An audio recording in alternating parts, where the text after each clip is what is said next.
Welcome to the Filipino American Woman Project podcast show, brought to you by our family on biasboba.com. We're your co-hosts, Jen Amos and Nani Dominguez-Smith.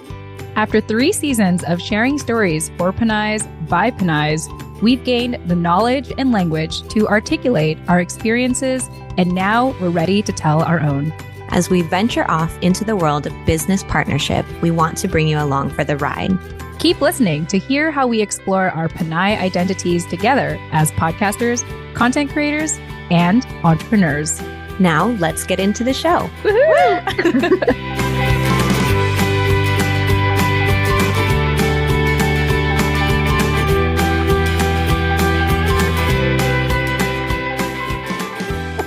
It's the best way.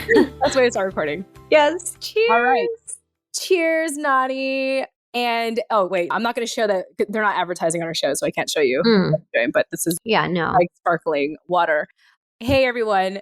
Hello to the final episode of, not final episode, oh my gosh, don't freak out, y'all. You're like, wait a minute, you just started season 4. Welcome to the end of Filipino American History Month. As you can see, Nani and I are enjoying our beverages. And I'm not going to tell you what I'm drinking because they're not an advertiser on our show now that we're doing that. But I will let you know that I am drinking a spiked sparkling water, and it's amazing. And if you see us, if you're watching this episode on YouTube, then you can guess for yourself. You are probably familiar with what Jen is drinking. But if you have the visual, then you'll be able to know. She's just not going to say it. I'm just not going to say it because they are not an advertiser. So great opportunity for anyone who is a beverage company that is looking to advertise on a podcast. We are open to that now. But Nani, we made it. This is our 4th episode that we have released for season 4 of the TFAW Project, as well as for the month of Filipino American History Month. I can't believe it because if you think about it, before this, we have technically been on break for well over a year. We wrapped up season 3 back at the last Filipino American History Month last year. And since then, we had released, bonus episodes throughout the year, sometimes once a month, every other month, all that stuff. And, the stars aligned and it felt right for us to start our next season.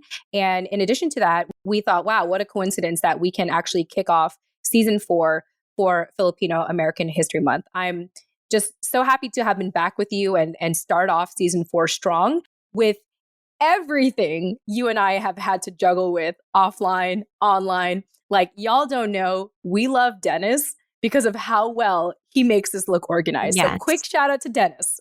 Yes. Amen for Dennis. Thank you for all you do. Yes.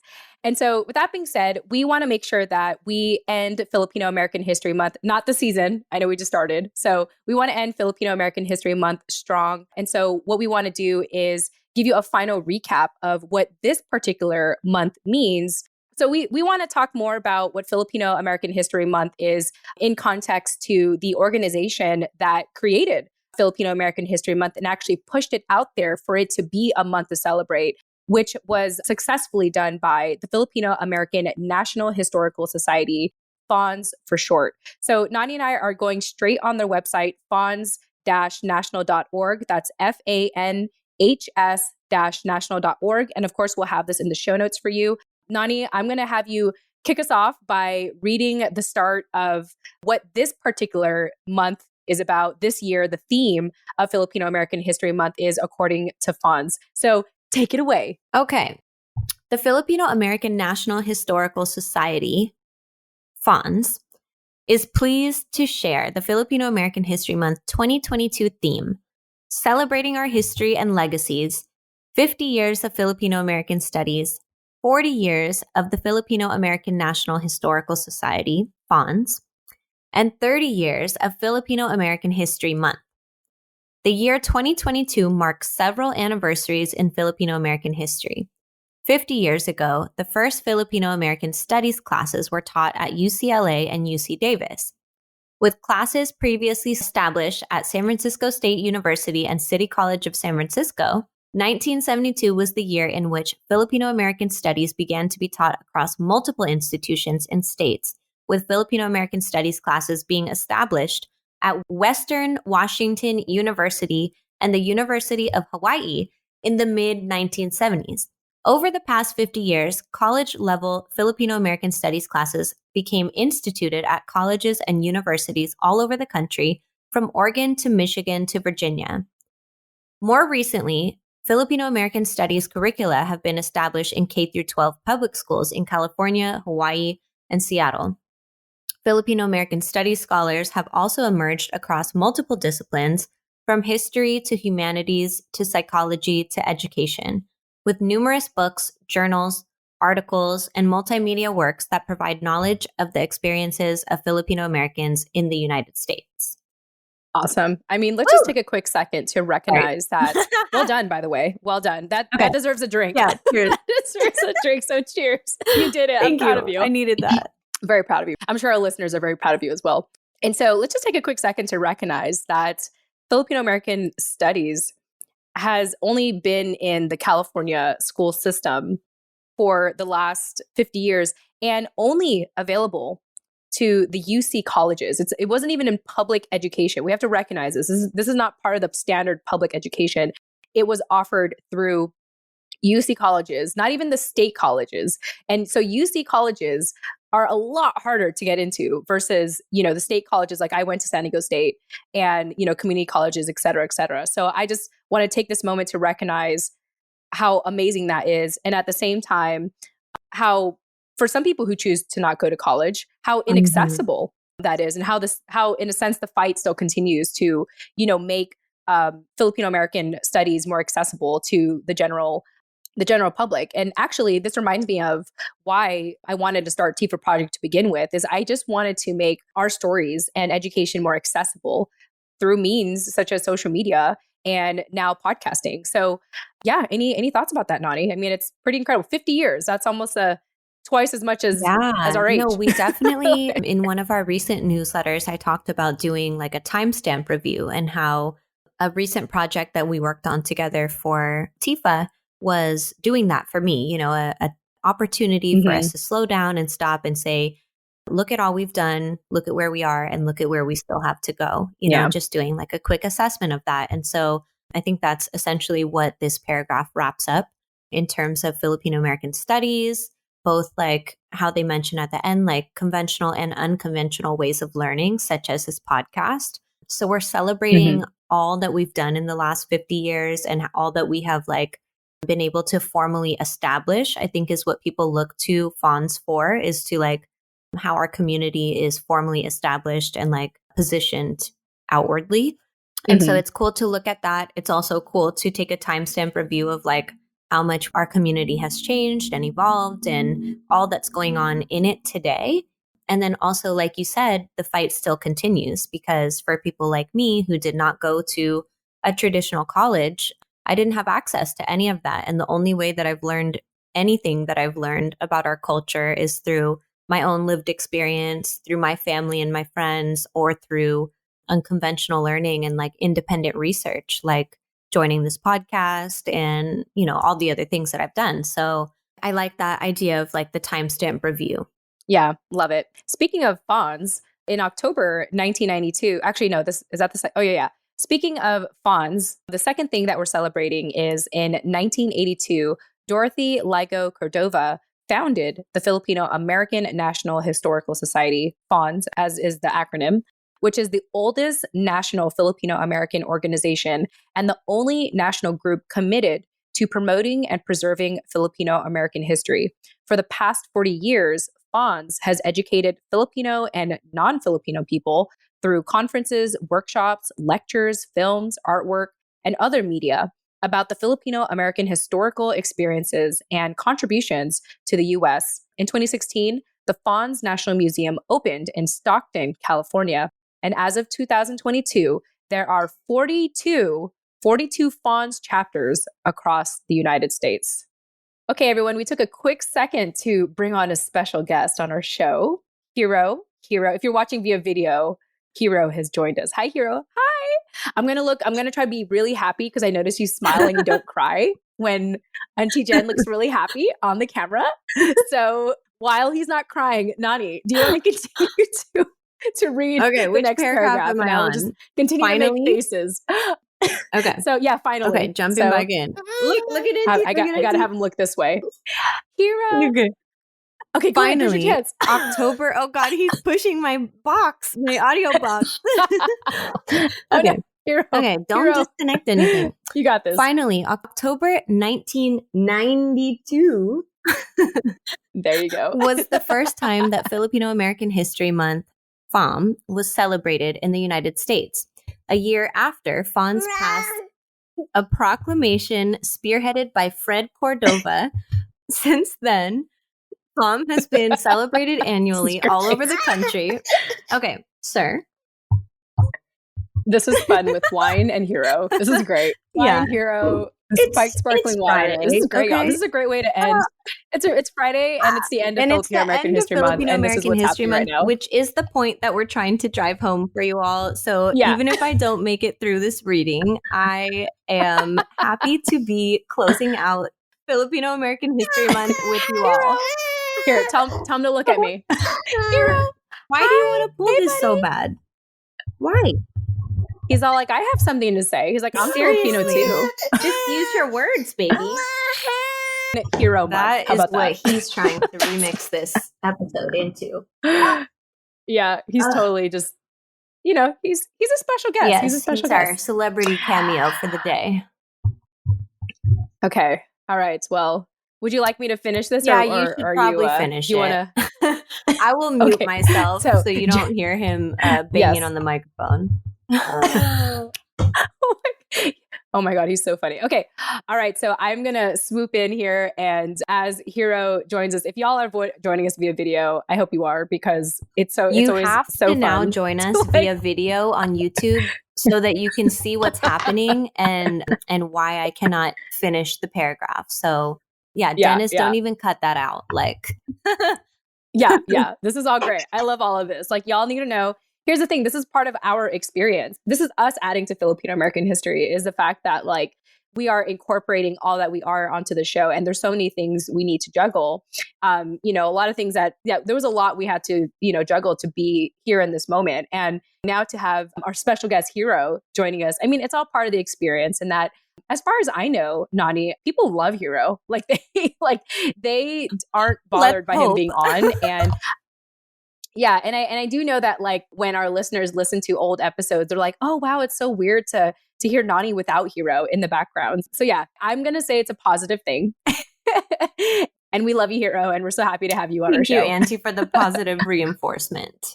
Yes. That's who I try to be for my mom friends. But let me go ahead and swoop in here and read these last two paragraphs for all of you in regards to Filipino American History Month and FANHS. So finally, for October 1992, this was the first time that Filipino American History Month was celebrated in the United States, a year after FANHS passed a proclamation spearheaded by Fred Cordova. Since then, Filipino American History Month has been celebrated annually all over the country, with initiatives by FANHS chapters, local community nonprofit groups, government organizations, and college student organizations. In 2019, U.S. Congress declared October as Filipino American History Month. And in 2015, President Obama celebrated the first Filipino American History Month at the White House. So if we really think about this, and let me just do the math on my phone so I don't make a fool of myself. So Filipino American History Month has really been around for 30 years, which is pretty wild. It's basically my younger sibling because it's only 30 years old. And let me go ahead and wrap up the rest of this section here, which again, you all can read more about it at the FANHS website. Through the development of these three institutions, Filipino American Studies, FANHS, and Filipino American History Month, we recognize how Filipino Americans have initiated collective grassroots efforts to ensure that our voices are heard, that our experiences are recognized, and our histories are told. Thus, we acknowledge these major historical markers in our community, and we encourage Filipino Americans and their allies across the country to collectively celebrate Filipino American History Month 2022 with these legacies in mind. Wow, that is amazing, amazing, amazing. Nani, if you're there, if you're not, it's okay, but can you chime in real quick and just kind of share your thoughts about what we're really celebrating this month? For October 2022. Oh, yes. So as I touched on before about the Filipino American Studies issue, I am loving to take a timestamp review on that. And also how you said to continue the fight to push that forward and make it even more accessible, not just at university level, but even below. So I love how they touched on their initiatives for public schools, K through 12, and what the kind of vision is for that. And yeah, so that is, I think, all I can say now. Exactly. As Hero starts to dance and celebrate Filipino American History Month with us. Awesome. Well, thank you for trying to get a word in there. And if you all are joining us via YouTube, this is our life now. This is our life now. And I'm here for it. I just want to let you all know I'm here for it because, hey, this is our show and this is how we build it. This is how we grow it. And we're very unapologetic about it. And we hope that you all appreciate it. The last thing that we want to announce to all of you, this is incredibly, incredibly exciting. For the first time, so as of tomorrow, at the time of this recording that's coming out, this recording is available, Friday, October 28th. Starting Saturday, October 29th, for the first time at the California Museum, our resident historian here, Stacey Salinas, who is also the co-founder of the Bulosan Center, has created a Filipino American inspired exhibit at the California Museum. And this exhibit is going to be available from October 29th, 2022 until April 9th, 2023. So that is a long time. In fact, I think that's 6 months worth. If I'm to count the months here, 1, 2, 3, 4, 5, 6, 6 months worth of this exhibit is going to be available at the California Museum. So let me go ahead and share with you all one more time. I know I had mentioned this in past episodes, but this is definitely worth mentioning again, especially because this is going to be available starting tomorrow. This exhibit is called California is in the Heart, exploring the critical role of Filipino Americans that have played in our state's history. This exhibit is all about highlighting stories, events, and towns that represent the Filipino Californian spirit. California is in the Heart, presented in partnership with the Bulosan Center for Filipino Studies and with the support from the Filipino American National Historical Society Museum, so FANHS, underlines a critical role of Filipino Americans have played in our state's history. The exhibit highlights their influence in the Golden State from their first landing at Morro Bay in 1587 through the labor and civil rights movements of 1960s to current leadership in local and statewide office. Never before exhibited family photos, including my family and Nani's family, tie into a map depicting Filipino towns across the state, while artists provide unique perspective as their work supplements a historic timeline. Additional sections celebrate the life-saving work of Filipino nurses through the pandemic, highlight women's roles in the Fil-Am community, and address efforts to combat AAPI hate. Again, this is available now. Oh, also, the additional exhibit support is provided by the California Nurses Association. So this exhibit, the California is in the Heart exhibit at the California Museum, definitely took an entire village to be possible and to be available at the California Museum for 6 months. Nani, I'm going to try to check in with you here. Any thoughts you might want to add? Yeah, can you still hear me from this far away? Yes, yeah. Just enunciate if you can. Yes. So this is obviously really special to us because our families are featured in it. And yeah, I'm just really, really thanks Stacey for thinking of us for this initiative that she was doing, because I know this is really huge for her. It's her first museum exhibit that she gets to curate. And for her to want our families to be included in the story that she tells, it's just, I'm so honored and I'm so humbled. And I can't wait to see, I know I turned in a bunch of photos and mementos from my family that either did or did not make the cut in terms of like the pixelation requirements and all that, because they're old photos. But whatever did make it in there, I'm really excited to check out. And I have a trip out there with my family planned to see. And I just keep thinking about what my grandparents might say if they knew they were featured in a museum. I don't know what they might say. So I'm excited to see it with my family and get their thoughts on that and just reflect on hopefully how honored they would also be. Yeah, it's truly an honor. And I do want to take a second to give a shout out to the nonprofit that has been working with my family to write my dad's biography. So this nonprofit is the Price of Freedom Foundation. And they have really, like I said, worked with my family to help collect my dad's photos and his history of someone who served in the US Navy. And one of the crazy things I found out, Nani, is in their research, they found out that even before my dad joined the US Navy, he actually served in the Philippine Army. I mean, this was I believe in the Wow. 1970s. And actually, Stacey had educated me some time ago on what was going on at that time in the Philippines for someone like my dad to decide to serve the Philippine Army. But shout out to Dennis. Actually, it's funny, not our editor, Dennis, but Dennis is the founder and CEO of the Price of Freedom Foundation. Keith Hayden, who is our main author, editor, to help tell my dad's story in this upcoming book that's going to be coming out, in which I'm happy to share with all of you at an upcoming book club.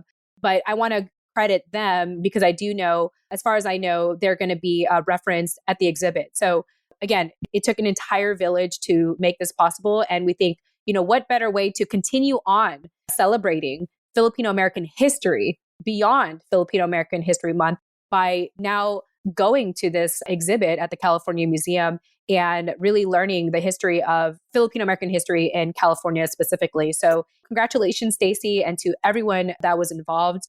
And, what a beautiful way to wrap up Filipino American history, Nani, is that, we are not just excavating our past, but we are now writing our future. We are participating in history by actively putting something such as this together. And like you said, I'm extremely humbled and honored. And this is really all thanks to all of you who have been part of our podcasting journey for the last 3 years. And especially to Stacey, who believed in this project, the Filipino American Women Project, way back in 2017 when I was still doing Facebook Live. So we go way back. Stacey and I go way back. And it's just so beautiful to see how we all are continuing to grow in our professional careers and, more importantly, support each other. It's beautiful.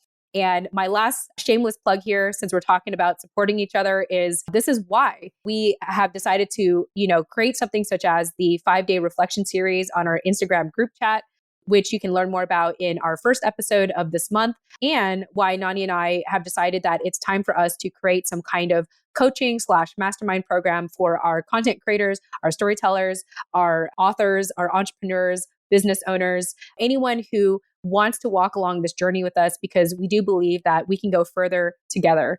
And that's it. That's all I have to share. Nani, before we dive into our final recording of this month, you and I had a very candid conversation about our journey and so far as being business partners together. And you're all about to hear that in a second. But before we do, Nani, while Hero is giving you some time, any final thoughts before we jump into that conversation? No, I'm just excited to be evolving our community and our culture and doing what we said we wanted to do, which is build a self-sustaining community. So in every aspect of, that phrase, I try to live that.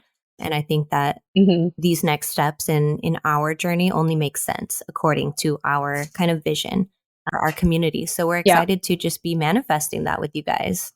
Yes, I love it. All right. Well, Nani, this was fun. I definitely need another beverage after this. In the meantime, I'm incredibly proud of us for just making this happen. Yeah. Despite all our obstacles. Yeah, we were dealing with a lot to get this recording done, and we hope you all appreciate it and know that this is not easy for both of us. Like, we don't have expendable resources to just really sit here and record. This was truly a juggling act. And like I said, we hope that you appreciate it. And we hope that you show your appreciation by investing in us and however you want to get involved, whether it's, being a part of any of our offerings or even just financially supporting us on biasboba.com. So all right, Nani, happy Filipino American History Month. I'm so happy to spend a 3rd year celebrating it with you. And I hope to continue celebrating it with you for years to come. I appreciate this timestamp of our project, of our community, again, of our culture, and just look forward to continuing to evolve it. Love it. All right, y'all. Well, with that being said, please enjoy our final conversation where Nani and I give you all a sneak peek into what it's like to be business partners so far. And enjoy. Yay! Bye for now. And yeah, we're just excited to dive back in with you guys.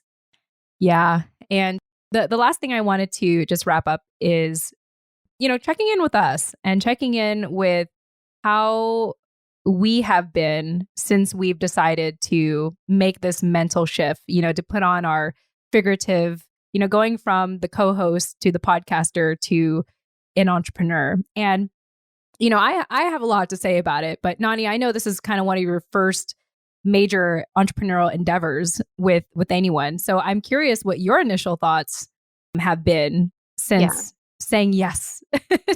Well, my initial thoughts have basically been I have always shied away from doing entrepreneurial things just because I hadn't had any interest in doing it.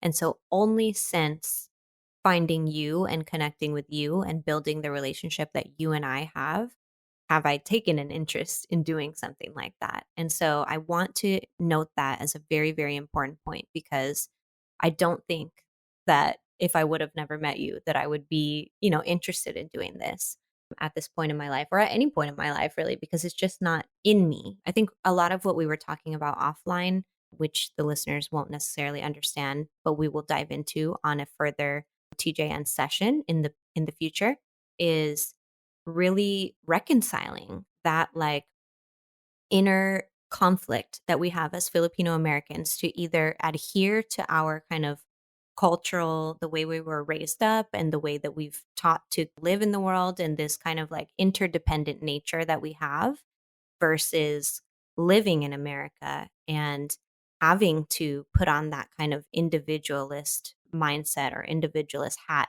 in order to just stay afloat. And for me, that's a very, very real internal battle. And so I just want to note that I'm very, very turned off normally by anything that requires me to put on that individualist hat, right? And only with you do I feel the confidence and the kind of like even desire to want to do it. I think it's one part you as my co-host, as my ate, as my friend, as my sister. And the second part is this community that we've built that we feel responsible to maintain and to grow and to feed, essentially. And because of those two things, I am in constant search of ways to improve my skill, of ways to learn, of ways to, just expand my perspective and take the time to reflect on how I can reinvest my learning back into growing this community. And so what I'm trying to get across is that that's a collective effort. That's an interdependent effort that not only requires me doing that and you doing that, but also you, the listener. And so whatever way you choose to engage with us, however you choose to support this work, we've given you many options now. And we just hope that you do, because we hope that you realize how important this is and how impactful it is, shown through my story, shown through Jen's story, shown through your story that you either have or have not owned and shared with the world yet. So we just really want to hone in on the power of doing that and show the world what we're capable of. Wow, that was all the applauses, all the snaps. I can't do snaps. All the snaps and the applauses. I can't do snaps. Thank you. Thank you for doing the snaps for you. Thank you for doing that on my behalf.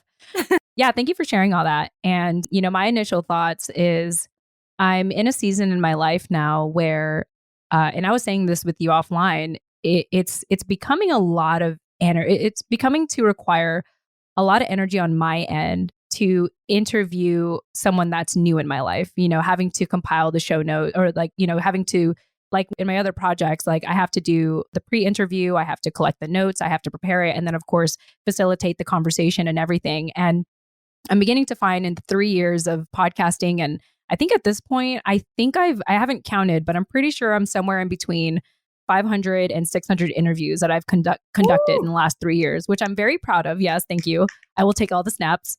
That. But I am coming to a place now where it's like, that was fun at the time because I needed new connection. I was hungry for it. I was hungry to, as we talk about extensively in Chismes of Jen and Nani, I was trying to find a reality out of the current reality I was at that time, which was a really dark reality. And I was so fortunate to have found it, through podcasting in the community. And now that we do have community, I'm now challenged with, for myself personally, is what's the new language I need to sustain these relationships? And I have mentioned this, like, I actually was just talking about this with someone. I said, growing up as a military child, having moved around for the first decade of my life every 2 to 3 years, it was easy to just pick up and go. Like if you had a problem with someone, oh, bye. I'm not going to see, we're not going to be here forever anyway. But now that I'm in a place where I'm committed to my relationships, I have to develop new language in sustaining them. And part of that is if there is any conflict at all, fortunately, Nani and I are really good at communicating with each other. And I'm forever grateful for that. At the same time, I want to be realistic in knowing that there could be those conversations, and I think part of what I'm learning now is to get out of my own comfort zone. And rather than, let's say, retreat or shut down or, find an escape route, to just kind of go through that brick wall in a sense and actually deal with an issue head on if it happens. And like I said, so far, so good, because I think Nani and I communicate really well. But that I want to let you know, Nani, that's the insecurity I have within me is, can I, like, yes, we're business partners and we're sisters and we have all these shared experiences with each other. Can I learn the language to make sure that I still honor you, I still respect you. I talk in a way that makes you feel respected and loved and cared for, and knowing that no matter how hard this journey could become, because it will happen, that we remember fundamentally that we care about each other and we want our best interests in mind. So that's where my headspace is. I know that sounds a little like that's a lot, but that's where I'm at. That's what I care about right now. Because I don't, as this is going to sound, someone's going to cry hearing this, but like, I don't want to lose what we have, and I'm in a place in my life now where wow, I'm getting emotional now. I've moved on from my abandonment issues. I really have. But now I'm trying to navigate that space of like, okay, well, if I don't have that anymore, what do I have? How do I sustain relationships? And I'm realizing this in a lot of my relationships now, whether they're in person or online, but especially with this new dynamic we have together. So anyway, that's my initial thoughts. Can you save me real quick? Of course. That's such a valid thought and such a valid emotion to have. And I love, love, love how you tied it in at the end to you recognizing, the way that you kind of held on to your abandonment issues. And I think a lot of us do that, whether it's abandonment or something else that you have. I think that we all have that one thing or that one kind of internal narrative or story that we tell ourselves over and over again that we kind of use as a scapegoat in order to not do things that scare us or challenge us or, make us feel like, ooh, can I do this? Like the imposter syndrome. Yeah. And that's, I think, the stage that we're in right now is like, okay, we know, even if it's still coming up, we know this is imposter syndrome. We can name it. We know what to do to like, move through it ideally. But in real time, it's harder said than done. And we're in this space now to where we've kind of like pushed the button. We're like, okay, we're doing this. And now you're having a very real thought, which is, wow, we've built this whole community. We've built this project, this relationship, this working relationship with each other. And that's actually what I want to protect the most, because we haven't even really gotten started yet. And I think that that's a great thought to be starting with because I don't think that there's anything that could ever really corrupt our connection in that way. And I think that that's why we've been both very intentional about the way we've gone about this and actually deciding to pull the trigger on this and actually put into action all the things that we've been talking about. And B, I just, like we talk about with our political differences all the time, like we know how to agree to disagree. And so if there is ever anything that comes up in that way, I'm sure that we have both practiced enough already with each other, not just out in the world, but with each other specifically, how to do that and how to work through those differences in a way that's harmonizing for both of us. You know what I mean? And whatever that looked like, if I have a certain vision of this new project or this new endeavor that we're going on, and you have a completely separate vision, I know that I will never be so tied to my vision that I won't be able to see or hear your vision, and we're both allowed to have our own versions or visions of success, essentially. But since that's already something that we talk about so often and so regularly, and it's such a normal part of our conversation, I don't envision it being a touchy point for us, even Yeah. if the content of our discussions is touchy. So that's hopefully reassuring for you. It makes me feel reassured. And again, there's no one else that I would feel more confident doing something like this with. So I think that the nature of our relationship as it already exists, I hope that that speaks to just the confidence that I have in whatever we decide to do together and whatever we invest ourselves in. Because I think what I've been hearing this whole episode is like, ooh, we want to do A, B, and C, but we don't have the capacity. We don't have the resources. We don't have the language. We don't have the community, we're building all those things though. And we are going to have all those things one day. And when that time comes, we're going to be ready to handle whatever it is that the universe hands back to us, because we're having these difficult conversations now, or we're being forethoughtful about those difficult things that might come up, that do come up, that usually come up when people do things like this. Yeah. Well, thanks, Nani. I feel like you mothered me again. That's great. You reassured me. That's what you did. And thank you for, just responding in that way and, allowing me to be quite open about my own insecurities. I think that is important to mention and to share with our community, and most of all with you. Yeah. And I'm grateful. I'm excited, and I'm looking forward to, I hope our listeners are looking forward to seeing how this unfolds. Yeah. I think that my only last thought that I will share is that what you just said got me to think again about that conversation of the internal battle in us, the individualist, kind of conformity that we have to deal with versus our interdependent nature. And I think that, we talk about that often on the show all the time. We try very hard, and, you've been an entrepreneur for years and years and years. So you already get the idea of having to kind of conform into that American individualist mindset. But I think that because we're coming from a background in which we're really familiar with each other, we're always going to fall back on that interdependent nature, which is, in my mind, kind of like a safety net for any kind of business or project that we take on together. Yeah. Yeah. I agree. I feel secure, safe, and excited for what's to come. Because we have our culture to lean on, and we have our relationship to lean on, and we have our community to lean on, most of all, which is why we are recording this conversation right now for you to listen to. Yeah. You, the listener. Y'all are welcome. Well, Nani, I think this is a great way to wrap up our conversation. Here we go, Yeah. And now you guys get to see how it unfolds in real time. So keep listening. Yes, keep listening. And we hope that with all the options we gave you at the beginning of this conversation, you will join us in one capacity or the other. So yeah, that's it. With that said, thank you all for listening, and we'll chat with you in the next episode. Tune in next time. Bye.